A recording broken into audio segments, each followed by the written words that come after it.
Ito na mga ka-farmers po yung ating pong bulaklak. Ayan, yung pong mga talulot niya, iba po ay natagtag na. Halos sa isang buwan itong ating mga bulaklak na ito.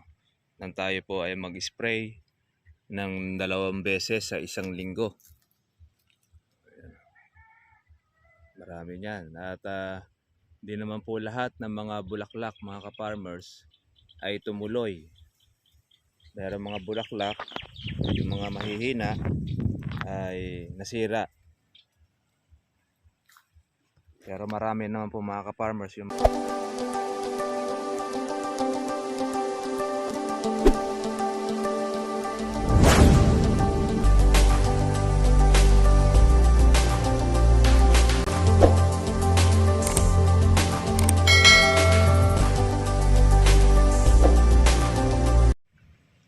ito na mga ka-farmers po yung ating pong bulaklak. Ayan, yung pong mga talulot niya, iba po ay natagtag na. Halos sa isang buwan itong ating mga bulaklak na ito. Nang tayo po ay mag-spray ng 2 beses sa isang linggo. Marami niyan. At di naman po lahat ng mga bulaklak mga ka-farmers ay tumuloy. Meron mga bulaklak, yung mga mahihina ay nasira. Pero marami naman po mga ka-farmers yung mga bulaklak na malakas po yung meron po siyang laman. Kasi yung ating kalamansi, kahit na mo yan po mga ka-farmers po ay maputi po ng bulaklak, hindi naman lahat yan ay may laman. Meron diyan mga ka-farmers ay wala po siyang laman. Ang magtutuloy lang po doon na magbubuko, yung pong mga malalakas. Yun nga yun, yung mga may laman na sa loob. Yun yung magaganda po ang mga petals, matataba. Ayan.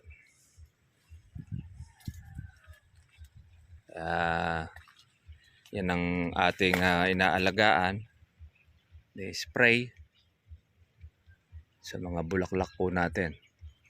Ay hindi po tayo dapat na umasa na lahat kumuyaan ay namuti magtutuloy.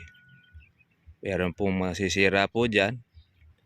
Meron na hindi na po siya bubukadkad. Pero importante ay marami po siyang matutuloy. Sana naman ay yan, yung mga buko natin mga maliliit na ito. Mga isang buwan napapansin na po natin siya. Pag sinalaki na po siya ng gamais. Pagka po ang kalamansi ay yung buko niya ay gamais na, makikita natin po yung size kung buo or hindi. Doon pa lang po sa gamunggo, kung pagmamasdan din natin yan, malalaman mo rin yan kung yan ay sira din. Dahil ang bilog niya, hindi siya bilog, kundi bagkus oblong. Iba po doon ay pahaba.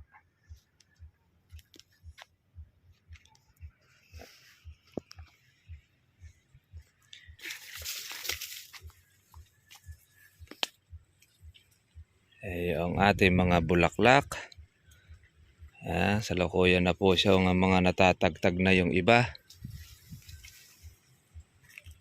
Di pa po tayo nagpapatubig halos sa isang buwan na kasi nalibre po tayo mga katribya po noong ating ulan. Kaya medyo matagal-tagal at ngayon ay medyo kumukulimlim ang panahon dahil mayroong bagyong Basyang sa ibang lugar sa Visayas tsaka rin po sa Mindanao. Pero ang Luzon, wala po tayong ganong ulan ngayon.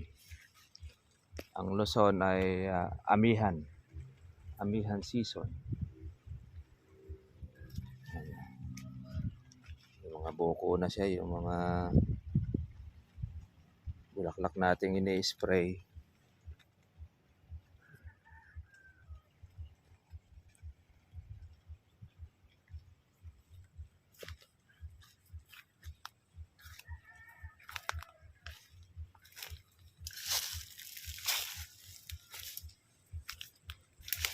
Ayan, good news mga ka-farmers. Malikot na naman po ang kalamansi ngayon. At mahal na naman uli. Mabalik uli mga ka-farmers po doon sa 2,000. Magamat 1,800 yung pitas ni nanay. Kahapon naman sa atin ay 1,700. Ibig sabihin, araw-araw ay tumataas ang presyo ng kalamansi.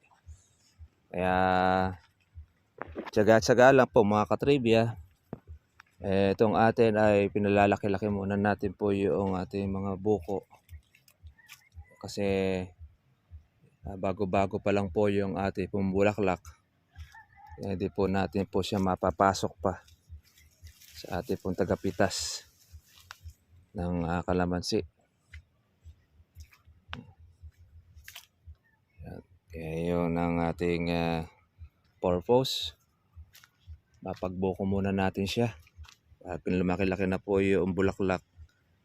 Ayun, tsaka po natin siya mga farmers na papasok. Yan, meron pang mga bulaklak pa humahabol. Ang kalamansi po ay napakasipag mamulaklak. Yan, another batches yan. Kaya nga po ito, continuous. Na hindi lang po isang bulaklakan lang. Hindi bagkus tuloy-tuloy. Kaya dapat tuloy-tuloy din ang ating alaga para lahat po ng buwan ay meron po tayo. Ayan yan, no?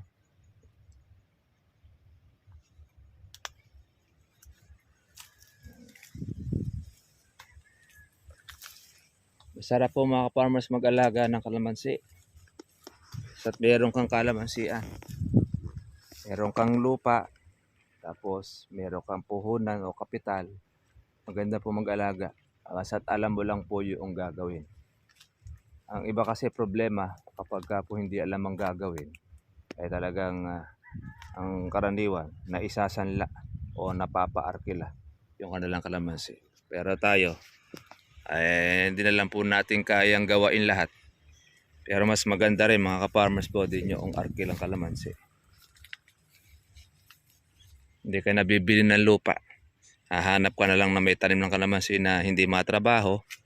Yun na po pwede mong gawain. Yan, ang ganda na po ng mga buko natin Iba bukad-kad pa. Yan, marami po tayo mga kasabayan, mga katribya. Noong bulaklak natin ito. Kasi bunga po ito ng ulan ng January 2. Kaya halos lahat ng kalamansi ay marami po ang naging bulaklak. Ngayon, ang labanan na lang po natin dito, mapagtuloy natin siya. Tapos yung maging marami po ang ating magiging harvest. Yun na lang ang laban po natin dyan. Di natin expect na kung yung presyo ng bulaklak na ito ay magiging mataas. Bagay, depende rin po kasi sa demand dyan. Pag konti ang demand at wala pong ganong nagsipag-alaga or mga nasira ang mga bunga, swerte kung makapagtuloy po ang ating bunga. Yan yung ating pang Pebrero, lumalaki-laki na. Ang pang February natin, makahabol-habol pa sana sa ating presyo, mga katribya. Ang ating kalamansi, tagal-tagal na rin tayo hindi kapag-spray para po sa ating bulaklak ay sa ating damo. Kaya maliliit pa naman. Kaya no problem.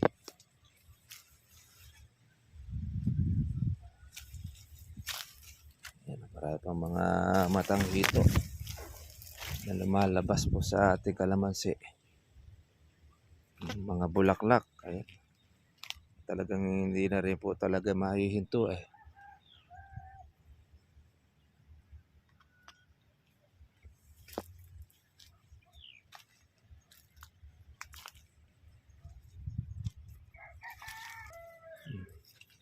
Yan, yung mga buko natin na maliliit. Hindi naman tayo maiinip. Makakita na dyan, malalaki na rin yan. Yung ganito mga ka-farmers po, yung status ng kalamansi, 2 beses pa rin po tayo mag-spray sa loob ng 1 linggo. Hanggat ang kalamansi natin ay hindi pa sinlaki ng gamais, ayun, twice a week pa rin ang ating spray. Pagka sinlaki na po siya ng gamais mga ka-farmers, ay pwede na po tayong mag-weekly ng ating spray. Kaya sisipagin na lang po natin ang ating alaga mga katribya. Kailangan po natin ng continuous yung baging na ito pagparante o yung sabidukong.